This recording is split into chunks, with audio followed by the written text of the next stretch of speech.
마태복음 26장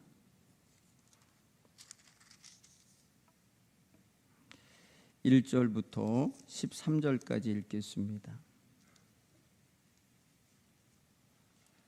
마태복음 26장 1절부터 읽겠습니다. 성경을 보시면 되겠어요. 예수께서 이 말씀을 다 마치시고 제자들에게 이르시되 너희가 아는 바와 같이 이틀이 지나면 유월절이라 인자가 십자가에 못 박히기 위하여 팔리리라 하시더라. 그때의 대제사장들과 백성의 장로들이 가야바라 하는 대제사장의 관정에 모여 예수를 흉계로 잡아 죽이려고 의논하되 말하기를 밀란이 날까 하노니 명절에는 하지 말자 하더라. 예수께서 베다니 나병 환자 시몬의 집에 계실 때에 한 여자가 매우 귀한 향유 한 옥합을 가지고 나와서 식사하시는 예수의 머리에 부으니 제자들이 보고 분개하여 이르되 무슨 의도로 이것을 허비하느냐? 이것을 비싼 값에 팔아 가난한 자들에게 줄 수 있었겠도다 하거늘 예수께서 아시고 그들에게 이르시되 너희가 어찌하여 이 여자를 괴롭게 하느냐? 그가 내게 좋은 일을 하였느니라. 가난한 자들은 항상 너희와 함께 있거니와 나는 항상 함께 있지 아니하리라. 이 여자가 내 몸에 이 향유를 부은 것은 내 장례를 위하여 함이니라. 내가 진실로 너희에게 이르노니 온 천하에 어디서든지 이 복음이 전파되는 곳에서는 이 여자가 행한 일도 말하여 그를 기억하리라 하시니라. 아멘. 오늘 말씀을 보면은 예수님께서 유월절 이틀 전에라고 우리가 이제 성경을 보면은 마가복음에서 보면은 이틀 전이라고 똑같은 이야기가 나오는데 결국은 예수님이 잡히셔서 십자가 죽음을 당하러 가시기 이틀 전에 있었던 일로 나와요. 요한복음 12장을 읽어보면 이 이야기는 베다니에서 있었던 일인데 예수님이 예루살렘에 입성하시기 전날, 예루살렘에 들어오시기 전날 이루어진 걸로 돼 있어요. 그러면 예수님께서 이 이야기가 종합적으로 봤을 때는 한 이야기는 아닌데 이야기가 마태, 마가, 누가, 요한복음에 예수님께 향유를 부은 이야기가 4개가 나오는데 똑같은 이야기는 마태, 마가에 나오고요. 누가복음에 나오는 이야기는 갈릴리 가버나움에 계실 때에 한 죄 많은 여자가 와서 예수님의 발에 향유를 부은 이야기가 나오는데 그 집 주인 이름이 시몬이에요. 오늘 성경에 보면은 시몬이라는 사람의 집에서 있었다는 일에서 공통점은 있어요. 그런가 하면 요한복음에 나오는 12장 1절 이하에 나오는 이야기는 베단이라고 하는 마을이 같아요. 그리고 그곳에서 여인이 향유를 부었다는 점에서는 또 같은데 요한복음 이야기에는 구체적으로 누구네 집에서 언제 누가 했다는 이야기가 구체적으로 이야기가 나와요. 요한복음은 복음서 중에 제일 늦게 기록된 말씀이에요. 그래서 복음서에 들어있는 이야기 가운데 제일 구체적인 이야기입니다. 그래서 일시, 장소가 다 나오는데 그렇게 보면은 성경 이야기는 우리가 어느 한 편만 보고 있기보다는 종합적으로 읽어갈 필요가 있다 이렇게 생각을 해요. 그리고 오늘 이야기의 내용을 보면은 어느 사람은 죄를 많이 용서받은 것에 감사하여서 더 많이 사랑하는 의미로 행동하는 여인이 있고 또 어떤 여인은 자기 오빠를 죽음 가운데서 살려주셨기 때문에 너무나 감사해서 감사의 의미로서 자기의 가장 귀한 것을 내어 드리고 있는 여인이 있어요. 그리고 오늘 성경 본문의 말씀을 보면은 이 여인은 예수님의 장례를 미리 예견하고 준비하고 있는 여인으로서 등장을 하는 거예요. 물론 오늘 성경 마태복음 26장 1절에 이하 5절까지 읽으니까 예수님이 벌써 자기의 죽음을 암시하는 말씀을 하셨어요. 2절에 너희가 아는 바와 같이 이틀이 지나면 유월절이다. 인자가 십자가에 못 박히기 위하여 팔릴 것이다. 이렇게 말씀하셨어요. 그러니까 마태복음에 예수님께서 나를 팔 거다라는 이야기를 두 번 이게 구체적으로 같은 장에서 얘기하는 게 26장이거든요. 여기서 이렇게 말씀하시고 그리고 최후의 만찬을 하시면서 식탁에서 말씀을 하시는 거예요. 너희 가운데 한 사람이 나를 팔 거다. 이렇게 예수님께서는 여기서 이 서두에서 말씀하시는 십자가에 못 박히기 위해서 팔리리라 할 때는 누가 팔 건지 이거는 얘기를 안 해요. 그런데 식탁에 앉으셨을 때 너희 가운데 한 사람이 팔 거다 해갖고 제자들 가운데 한 사람으로 지목을 하시는 거죠.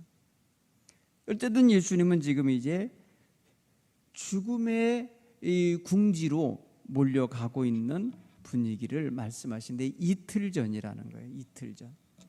여러분 자신이 죽을 날을 이틀 전인 걸 알고 있는 분이면 상당히 긴장하실 것 같지 않습니까? 좀 불편할 것 같지 않습니까? 그리고 조금 뭐랄까요? 예민해지지 않겠습니까? 지금 그런 상황에 예수님이에요. 그래서 자기의 삶 속에 누군가가 끼어드는 거, 자기의 삶에 무엇인가가 작용해 들어오는 것에 대하여 상당히 성가시게 여길 수도 있고 내지는 긴장하며 대할 수도 있는 그런 날짜라고요.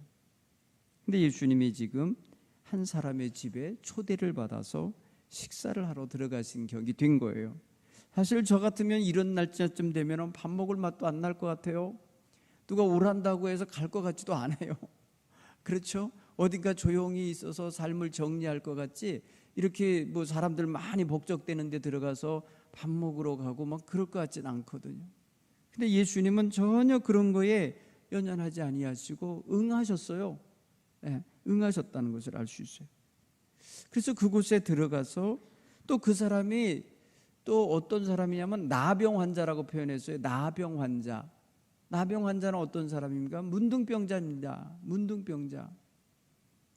흔히 사람들이 말이에요. 가까이 하지 않는 사람이에요. 그런 사람의 집에 들어가는 건 부정한 거예요. 그런 사람하고 상대하고 있는 거는 상당히 또 율법적으로 어긋나는 거예요.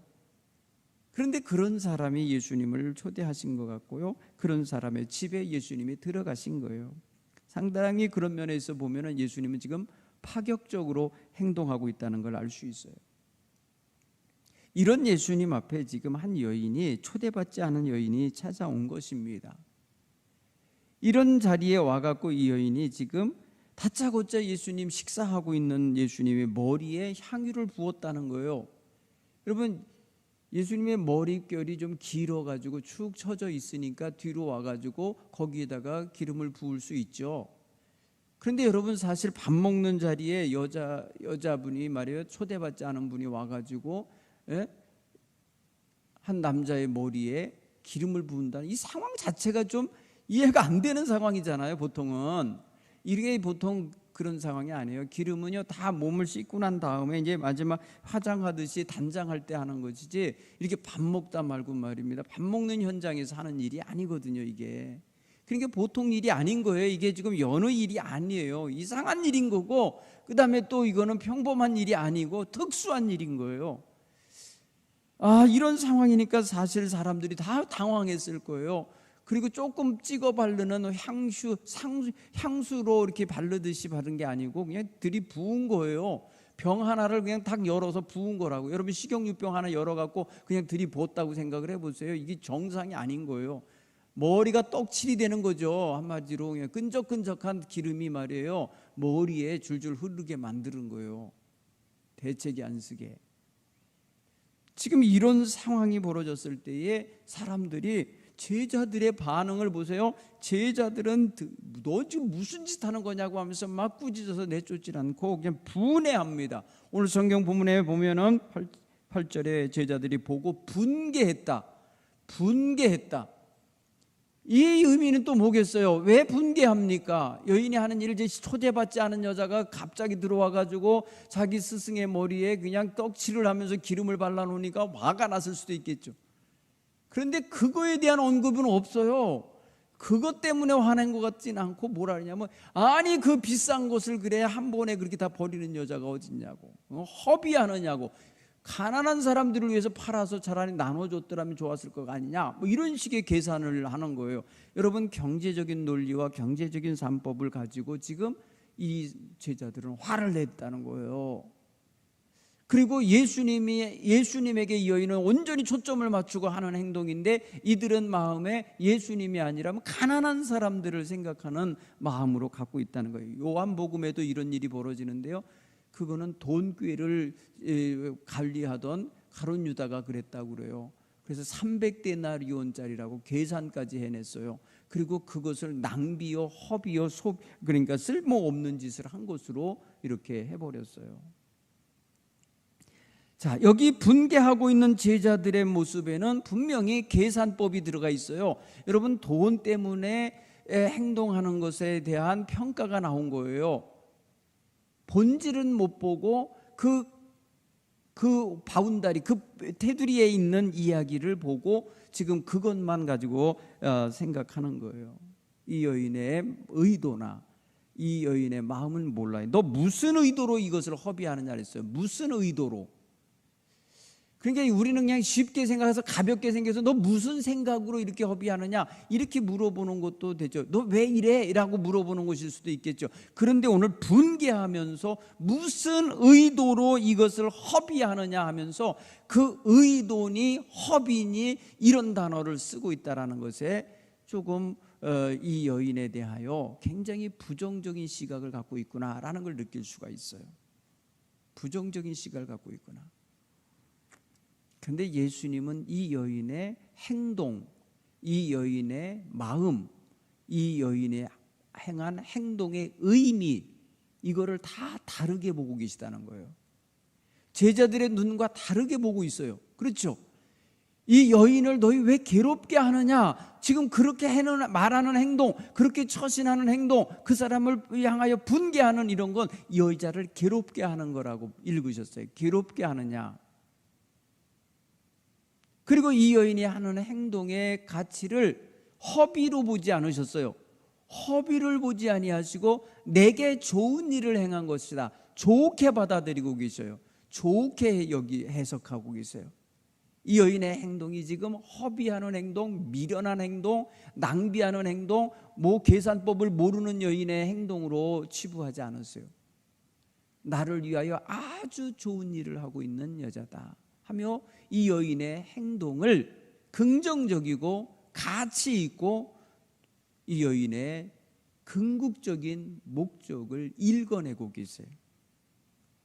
그리고 그것에 대한 아주 귀한 대치를 시키시는 가치가 있는데, 이 여인은 지금 나의 장례를 위하여 예비한 것이다.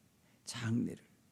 여러분, 이 모습을 보세요. 12절에 여자가 내 몸에 향유를 부은 것은 장례를 위하여, 내 장례를 위하여 함이니라. 여러분, 여기서 예수님이 이 여인의 하는 이 행동 속에 자기의 죽음, 자기의 대속의 죽음을 연결하고 계세요. 이 여인의 무한한 헌신, 무한한 희생 속에 자기 희생을 거기다 담으신다고요.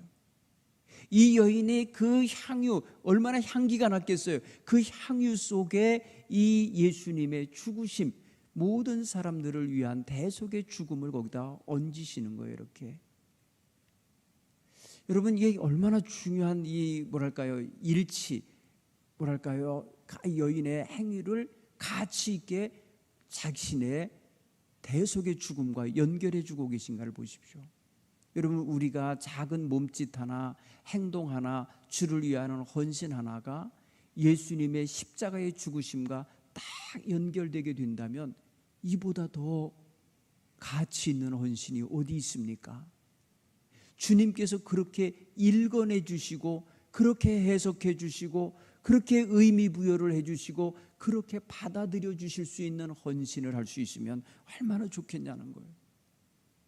그러니까 여러분, 평소에 교회에 나오셔서 하시는 모든 헌신의 행위가 우리 주님의 십자가의 죽으심과 연결되는 마음으로, 연결되는 의미로 여러분들이 하실 수 있으면 그보다 더 행복한 시간이 없는 거예요. 그보다 더 가치 있는 시간이 없는 거예요. 이 존귀한, 이 놀라운 주님의 죽으심과 연결되고 있는 이 여인의 헌신을 읽어내지 못하니까 허비요, 무슨 의도냐고 하면서 책망하며 그를 비난하고 그를 향하여 분개하는 모습으로 나타나는 거예요. 사랑하는 성도 여러분, 오늘 우리 성도들이 주를 위해서 헌신하는 것에 대하여 누가 그렇게 함부로 말하고 그렇게 함부로 가치 평가를 절하시키면 얼마나 그 하는 사람의 마음이 상처가 되겠습니까? 얼마나 그게 마음에 못이 되어 박히겠냐고요. 여러분, 제자들은 지금 거기까지 이르러서 예수님이 이제 십자가에 지시기 이틀 전인데도 아직 예수님의 어떤 그런 삶의 의미, 그의 죽으심에 대한 그 암시, 그리고 그 죽음의 가치, 이런 걸 전혀 모르고 거기에 부합하는 헌신과 행동을 할 줄 몰라요. 사실은 이런 헌신과 이런 희생을 누가 해야 될 겁니까? 사실은 곁에서 따라다니고 있는 제자들이 해야 될 일인 거죠. 제자들이 할 수만 있으면 이틀밖에 안 남은 예수님을 위해서 최선을 다해서 섬기려고 하고, 최선을 다해서 받들려 하고, 최선을 다해서 편의를 제공하려 하고 이래야 되는 거 아닙니까? 그런데 제자들은 전혀 무감각합니다. 예수님의 죽으심에 대한 건 전혀 그들 마음속에 들어와 있지도 않는 것 같아요. 예수님은 지금 곧 팔릴 거라 하셨고, 이제 곧 이제 죽게 될 거라는 말씀을 계속하고, 지금 이 여인이 하는 행동 속에 자신의 장래가 담겨 있는 것으로 읽어내고 계신 이 주님의 눈길은 지금 자신의 죽음을 지금 받아들이고 계시고, 죽음을 지금 생각하고 계신 거고, 죽음의 길로 가고 계신 건데, 전혀 제자들은 딴 선을 타고 있다라는 거예요. 여러분, 오늘 우리는 신앙생활을 하면서 주님 안에 있다고 하면서도 전혀 딴 길 가는 사람들 많습니다. 이거 문제예요. 정말 주님 앞에서 주님을 이용할 가치로 삼고 있는 사람도 있어요.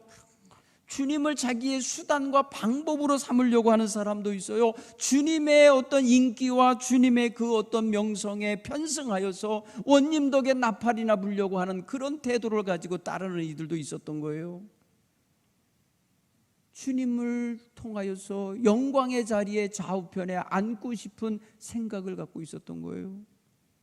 주님의 제자들 가운데 서열해서 자기가 앞자리에 있고 싶은 마음을 갖고 있는 이런 태도로 예수를 따르고 있었던 거예요. 그러니 여러분, 이런 이들이 예수 십자가가 딱 등장했을 때 다 도망치는 거죠. 죽음이라는 것이 임박하니까 그냥 사라져버리는 거죠. 왜? 목적이 달랐거든요. 목적이 이용이었거든요. 예수를 이용하고 예수를 사용하려고 하는 이런 태도를 보였으니까 예수가 사용 가치가 없어지니까 그냥 도망가는 거죠. 여러분, 이게 무슨 신앙생활이고 이게 무슨 주님을 목적 삼아 가는 믿음의 자세입니까? 여러분, 우리는 예수님을 목적으로 삼아야지 수단으로 삼으면 안 돼요.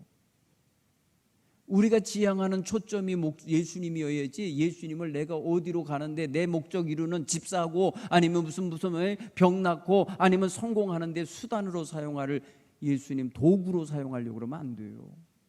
우리는 오직 예수가 나의 삶의 목적이요, 예수의 가는 길을 내가 따라가는 것이 나의 삶의 의미요, 이걸 부여하고 살아야 신앙생활을 제대로 하는 거거든요. 그러니까 우리는 주님에게서 벗어난 다른 것에 초점을 두고 있으면서 주님을 믿는 척하면 안 되는 거예요.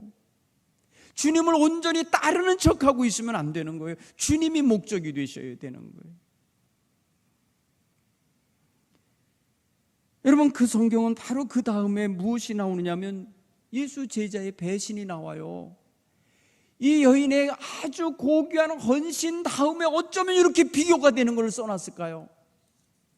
여러분, 그 다음 절을 보면 14절 이하에 보면은 그때의 12 중 하나인 가룟 유다가 대제사장들에게 가서 말하되, 갔어요. 지가 찾아온 게 아닙니다. 와갖고 그만 빼내서 그 사람을 매수한 게 아니에요. 자기가 갔어요. 보니까 성경 보면 가룟 유다가 대제사장에게 가서 말하되, 내가 예수를 너희에게 넘겨줄 테니 얼마 줄래? 거래를 하고 있어요. 예수를 넘겨주는 대가로 은 30을 받기로 결의하고 거기서 30을 아예 달아 받았어요. 여기서 저울로 달아주는 거 보는 거 보니까 무게로다 당시에 이 은혜 저기를 사용했던 것 같아요. 은혜 뭐랄까요, 단위를 그 달아서 줬다. 그래서 저울에 달아 은 30개를 달아서 줬다. 그러고 난 다음부터 가룟 유다는 예수를 저들에게 넘겨줄 기회를 엿보고 있었다. 굉장히, 그러니까 얼마나 이 제자가 지금 간사한 짓을 한 것이고, 지금 예수를 이제 나는 더 이상 따를 수 없고, 예수에게 더 이상 의미를 못 찾겠고, 예수를 더 이상 내가 목적으로 삼을 수가 없어. 이제부터는 수단으로 삼겠어. 나 차라리 돈 몇 푼이라도 버는 걸로 삼겠어 하고서 그냥 예루살렘 대제사장 무리들이 예수 잡아 죽이려는 흉계를 꾸미고 있는 때니까 그냥 일조해 주겠어. 그 일조해 주는 대가로 은 30을 받겠다고 자기가 제시한 거예요. 당시에 노예 한 사람 팔아먹을 때의 값이 이 정도 된다고 그래요. 예수님을 그냥 노예 하나 팔아먹는 값을 주고 팔아버린 거예요. 사랑하는 성도 여러분, 이게 제자가 보인 내용이에요. 배신이에요. 여러분, 배신과 헌신 사이에는 글자 한자 차이네요. 배신을 하냐 헌신을 하냐. 하나님 앞에서 여러분, 물론 글자는 다 다른 거지만 한문으로 따르면 다르지만은 중요한 건 우리 언어로 표현했을 때 한자 차이지만은 우리는 그게 굉장한 차이라는 걸 알아야 돼요. 헌신을 위해서는 자신을 내어드림이고, 자기의 가장 귀한 것을 자기의 목숨까지라도 내주는 자세가 헌신의 자세라면, 배신하는 자세는 완전히 짓밟는 거예요. 완전히 버리는 거예요. 완전히 관계를 끊는 거예요. 너무 큰 차이가 있죠. 이 여인은 정말 성경은요 아무 말도 안 해요. 이름이 누군지, 그 사연이 무슨 사연이 곁들어 있는지. 그런데 이 여인은 분명히 지금 뭘 하고 있냐, 자기의 가장 귀한 거, 정말 가치 있는 것을 아낌없이 단번에 쏟아 부어주고 있다는 것이죠. 예수님이 십자가에서 자기의 생명을 단번에 내어주셨다고 히브리서 9장에서는 말합니다. 단번에 친히 제대제사장이 되셔서 단 일회적인 제사, 거기에 자신의 생명을 단번에 내어줌으로써 다시 제사할 일이 없게, 다시 속죄 제사를 드릴 이유가 없게 완벽한 제사를 드렸다고 성경은 이야기를 해요.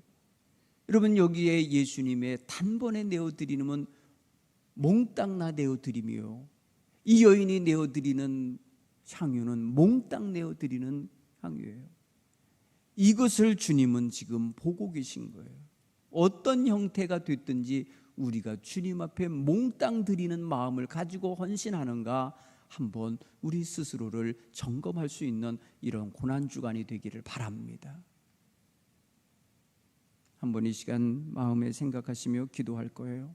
하나님, 나의 헌신과 나의 모든 주를 위한 봉사가 영원히 기념될 봉사가 되게 해 주옵소서. 예수님께서는 13절에 말씀하시기를, 이 여인이 행한 이 모든 일이 이 복음이 전하는 곳에 함께 전해져서 기념이 되게 하리라. 기념이 되게 하리라. 우리는 지금 2000년이 지난 지금 이 말씀을 읽으면서 그 2000년 전에 그 여인이 누군지, 그 여인이 왜 그랬는지 우리는 알지 못하지만 분명한 건 주를 위하여 자기의 가장 귀한 것을 내어드리며 주님의 장례를 예비한 여인이었다는 이 영적인 감각이 열린 여인이 부러울 뿐입니다. 여러분, 오늘 우리가 살면서 지금 현장에서 이 지금 오늘 현실 속에서 주를 위하여 헌신할 기회를 얻으신다면 갈등하지 마시고, 계산하지 마시고, 따지지 말고, 공로를 앞세우지 말고 오직 주님만을 바라보면서 행할 수 있기를 바랍니다. 이 여인은 다른 사람들에게 평가받고 싶어 한 사람이 아니에요. 다른 사람의 눈이 주목하기를 원해서 한 게 아니에요. 오직 예수님께만 초점이 있었던 여인이에요. 오직 예수님만을 영화롭게 하고 싶은 마음을 가졌던 거예요. 오직 예수님만을 드러내고 그분만을 존경하고 싶은 마음을 드러냈어요. 오늘 우리의 신앙생활에 내가 그 자리를 차지하려고 하면 안 돼요. 내가 영광을 가로차려고 하면 안 돼요. 내가 사람들에게 인기를 얻으려고 하려면 안 돼요. 내가 의로운 것으로 사람들에게 비춰주게 하려고 하면 안 돼요.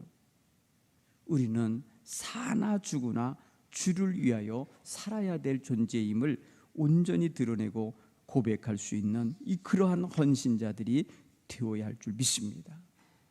오늘 저와 여러분 주를 위하여 한평생 사는 시간 정말 멋진 헌신을 남기고 갔으면 좋겠어요. 멋지게 헌신했다고 하는 그러한 사람들의 그런 이야기거리가 되는 그런 간증거리가 되고, 복음 전해질 때에 우리 교회 아무개 권사님, 아무개 장로님, 아무개 집사님이 있는데 정말 예수님을 너무너무 잘 닮아가셔서 이러면서 주님을 따른 자의 귀한 모델이 되고 귀한 은혜가 되는 그러한 삶을 살도록 우리 한번 이 고난주간에 주님이 자신의 생명을 내어주시기 위하여 들어오신 이 기간에 우리도 주님 앞에 그런 마음의 자세와 믿음의 헌신을 보여드릴 수 있게 되기를 간절히 축원합니다.